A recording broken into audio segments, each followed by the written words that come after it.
છૂટકે અમારા લોકો સાથે આવું જ થતું રહેશે તો અમારે પછી ના છૂટકે સમગ્ર આદિવાસી સમાજને આવનારા દિવસોમાં આહવાન કરવું પડશે કે ભાઈ ભૂકંપમાં આપણા લોકો સાથે આવો બધો અમાન્ય વ્યવહાર થાય છે તો બધા જ અમે ભેગા થઈશું. જે પ્રકારે ગુજરાત ફ્લોરોકેમિકલ કંપનીમાં ભૂતકાળમાં પણ એવી ઘણી ઘટનાઓ ઘટી હતી. અમે 2021નો એમનો ઇતિહાસ પણ જોયો.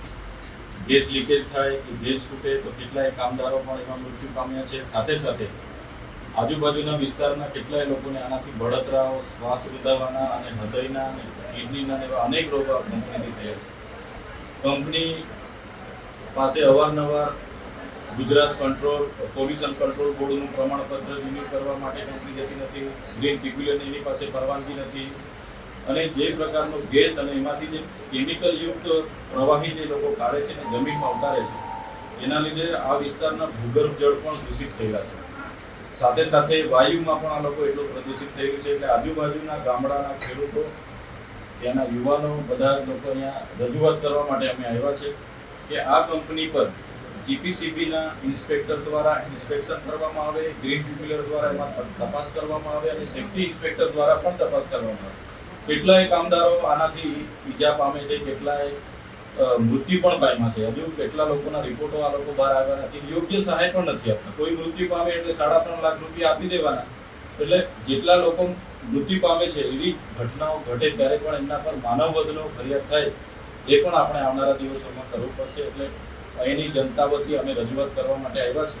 તાત્કાલિક ધોરણે ગુજરાત પોલ્યુશન કંટ્રોલ બોર્ડના ઇન્સ્પેક્ટરો દ્વારા એની ઇન્સ્પેક્શન કરવામાં આવે, ગ્રીન ટ્રિબ્યુનલ દ્વારા એનું ઇન્સ્પેક્શન કરવામાં આવે અને જે પણ ગેસ ગળતરમાં કે બ્લાસ્ટ થતા હોય કે લીકેજ થતા હોય કે છોડવામાં આવતા હોય એને તાત્કાલિક ધોરણે અટકાવવામાં આવે. અને જો ક્યાંય પણ ખામી દેખાય છે તો કંપનીનું પ્રોડક્શન હાલમાં બંધ કરવામાં આવે એવી અમારી બધાની માંગણીઓ છે.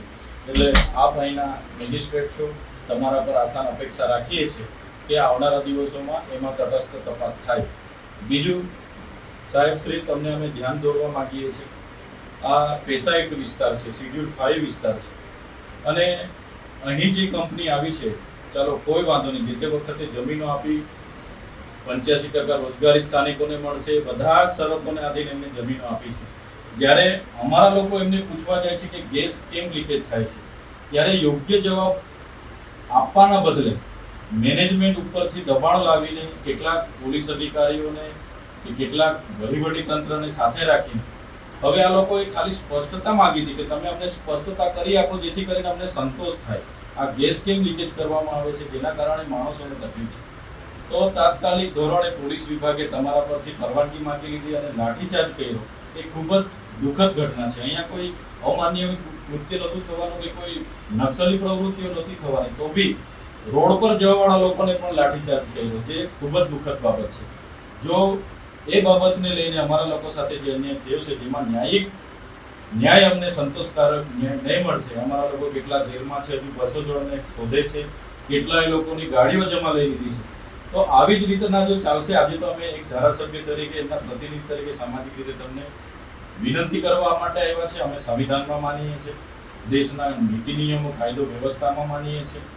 ના છૂટકે અમારા લોકો સાથે આવું જ થતું રહેશે તો અમારે પછી ના છૂટકે સમગ્ર આદિવાસી સમાજને આવનારા દિવસોમાં આહવાન કરવું પડશે કે ભાઈ ભૂકંપમાં આપણા લોકો સાથે આવો બધો અમાન્ય વ્યવહાર થાય છે તો બધા જ અમે ભેગા થઈશું અને બધા જ મોટી સંખ્યામાં પછી ફરી અમારે એકઠું થવું પડશે. એટલે આજે સૌના વતી વિનંતી કરીએ છીએ કે કંપની પર તાત્કાલિક ધોરણે કાર્યવાહી કરો.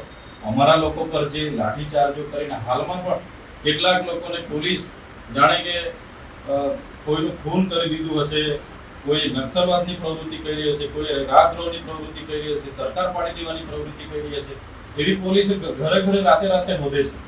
એટલે એમાં પણ તમે મેજિસ્ટ્રેટ તરીકે એમાં એમને ધ્યાન દોરો એ અમારો વિનંતી છે. સમાજમાં આ ઘટનાને લઈને એક ડર પણ છે, ભય પણ છે અને લોકોમાં છૂપો આક્રોશ પણ છે. એટલે તમે મેજિસ્ટ્રેટ છો, કાયદો વ્યવસ્થા જળવાય એ તકેદારીના ભાગરૂપે તમારે પોલીસ તંત્રને અને જે કંઈ હશે એમને અહીંના સામાજિક આગેવાનો સાથે સંકલન કરીને ન્યાયિક રીતે જે પણ કાર્યવાહી કરવાની થતી હશે એ આપના થકી થાય એવી અપેક્ષા રાખીએ છીએ. આપને પણ આવેદનપત્ર આપ્યું છે, માનનીય મુખ્યમંત્રીને પણ મોકલવાના છે, રાજ્યપાલને પણ અને ગુજરાત પોલ્યુશન કંટ્રોલ બોર્ડને પણ અમે લખીએ છીએ. ગ્રીન ટ્રિબ્યુનલને પણ અમે મોકલવાના છે. પર્યાવરણ વિભાગને પણ ધ્યાન દોરવાના છે કે આ કંપનીમાં તપાસ થાય.